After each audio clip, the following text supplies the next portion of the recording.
Consider again that dot. That's here. That's home.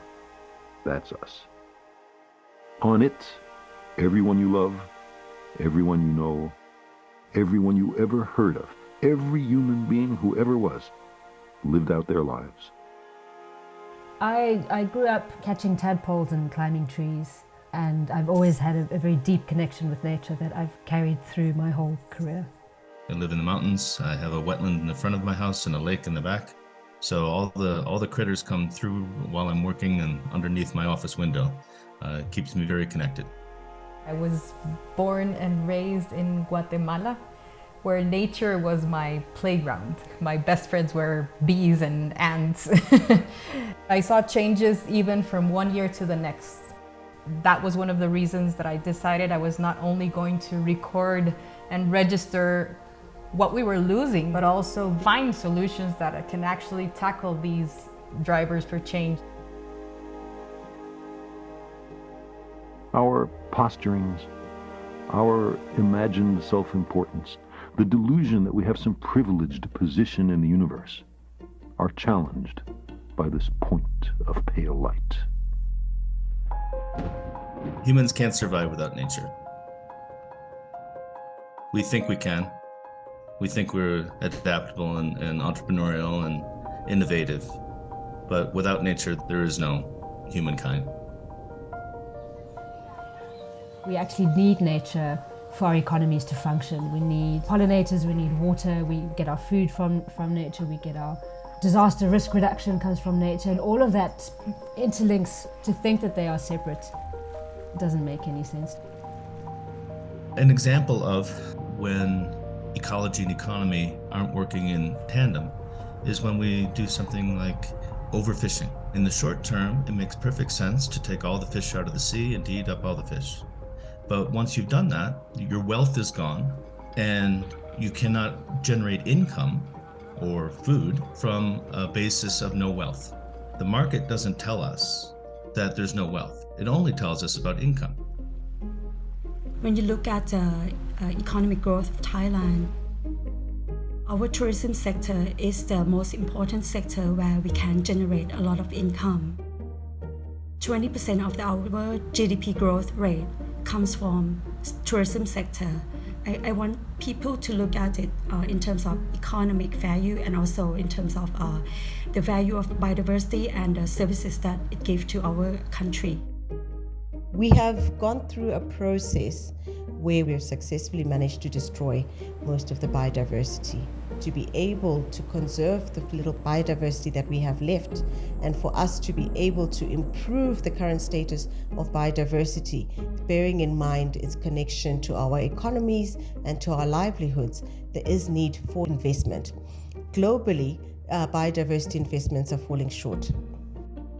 There's hardly any information available how much financing we actually need for nature. And so this is why actually BIOFIN was created.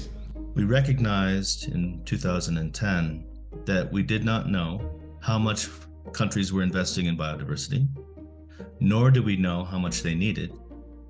And therefore we didn't know the gap between what they were investing and what they needed. BIOFIN is a methodology that was designed to answer those questions. The funding gap touches on all economic sectors. So we have to look into agriculture, we have to look into fisheries, we have to look into tourism, we have to look in all major sectors and always ask two questions. One, how much is spent on things that are beneficial for nature? And two, how much is spent on things that harm nature? So at this point, we estimate that we're underinvesting in nature to the tune of $800 billion per year, which sounds like a lot of money, but it's really only 0.1 to 0.3% of global GDP per year. Governments have a role to play in creating an enabling environment for biodiversity investments to take place. They have a role to play in allocating and tracking public investment and how it is being used to ensure that there is adequate financing towards biodiversity initiatives.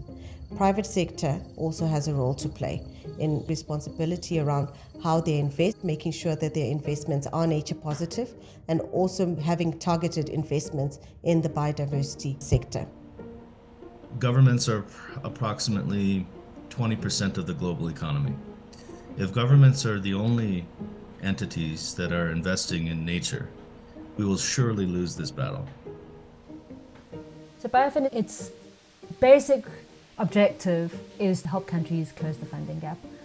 The way it does this is it works with governments and with other stakeholders at a country level, figure out what the funding gap is, figure out what's driving that, and then come up with a plan to reduce the funding gap. The Biodiversity Finance Plan is an implementation plan with prioritized biodiversity finance solutions, and we can prioritize those investments such that we can close the identified gap. There's one more step, and of course, that is to implement the plan. We don't want to stop by just creating another beautiful United Nations supported plan.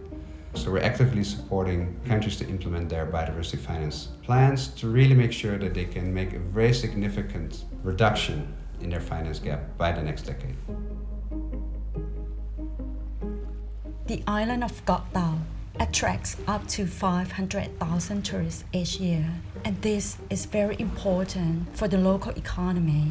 But at the same time, it can also generate a lot of waste and marine debris and pressure on the corals. So a new finance solution was introduced where tourists pay a visitation fee of around 60 cents, and this can generate up to $360,000 per year for the people of Koh Tao to protect the island's biodiversity. One of the finance solutions was greenhouse gas emissions through the forest carbon projects to attract external investment in forest protection, increased forest cover, and sustainable forest management. So this private company financing the project for $1.5 million and investing it to Kazakhstan forest protection and restoration. I've worked in this field for almost 20 years. I've never been as excited. What we're seeing now is not just people within the conservation sector. We're seeing governments really understanding, and even more interesting, we're seeing finance institutions really understanding the links between what they do in nature and businesses understanding the links and legitimately understanding it. In Costa Rica, we actually mobilized $1.8 million to reforest with 200,000 trees and achieve maintenance for 5 years. 19 private companies summed up efforts for this initiative. These businesses are already understanding what the cost of the loss of biodiversity is affecting planet, but also their businesses. And through these financial solutions, we have mobilized around $85 million. So I think we're achieving the rate of scale that we need. By joining BIOFIN, countries become part of a global community where they can learn from each other's experience. Countries can see and learn from each other, but also especially, I think, inspire each other. If you say, hey, look what Costa Rica did, we can do that. Or look what Botswana did, look what Indonesia did, look what Kazakhstan did. They find solutions that they otherwise would not have found. And now we're seeing far more people who are trained in biodiversity finance, far more initiatives that are tackling different aspects of biodiversity finance. So there's a real wave of interest and an increase in expertise globally on biodiversity finance that we're very excited to see.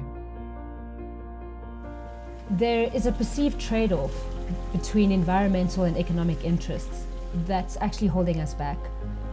Nature is really humanity's most powerful asset in dealing with these complex crises of nature loss, climate change, poverty, inequality, and insecurity. Closing the biodiversity finance gap needs everyone to come together. Nature is our solution to our multi-dimensional crisis. This is an urgent call. People are already getting sick, dying, migrating because of biodiversity loss, because of climate risk. And so we are talking about lives now that depend on biodiversity, but we're also talking about our future as humanity that depends on biodiversity. The biodiversity finance gap is large, but it is not insurmountable. If we act now, we can ensure that our children's children will have the planet that we would like them to have.